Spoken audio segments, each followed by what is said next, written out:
It's like lukewarm water on a 90-degree day in July. Like waiting for the call you know somewhere deep down you're never gonna receive. It's like sunburn in April. Like chamomile tea on a Saturday.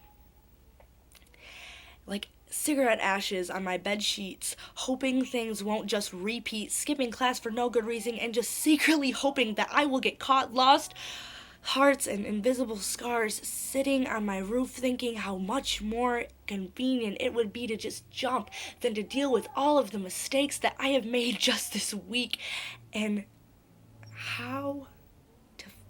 And as I sit there adorning all saints, praying to God that He can take this pain away, and I'm not even Christian.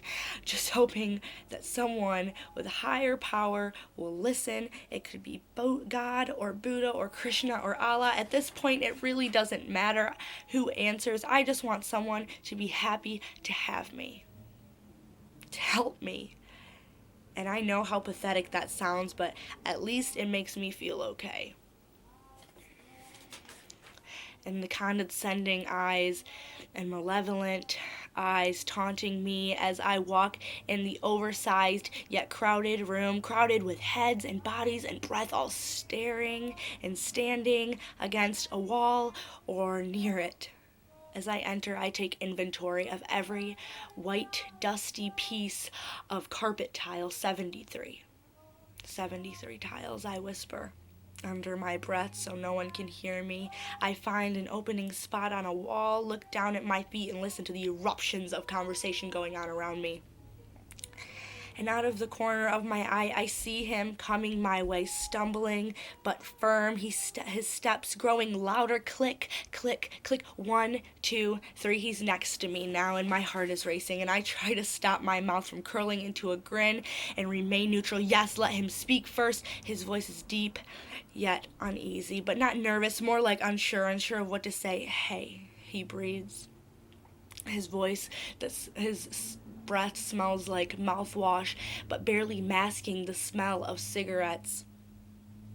As he inches closer, I turn slowly and look at him in the eyes, his brown eyes with green rims, and a hi escapes my mouth and onto the floor. He started talking, but his words were slurred and sloppy. I felt bad for him. What was wrong with him? Why would he even want to be this person? Not that I have any room to talk, because I almost never want to be sober, but somehow I always am. People were staring. His head leaned on my shoulder, eyes looking at us. Fuck.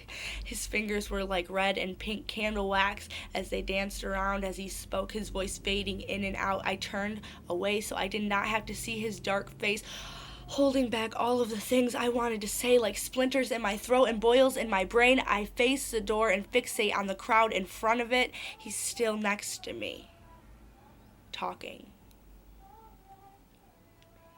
His shallow breath striking me like a dull kitchen knife. He's turning, he's leaving. Part of me was relieved, happy. I maintained my pride long enough, but part of me longed to hear his voice in my ear again. One more sentence, one more word, one more letter.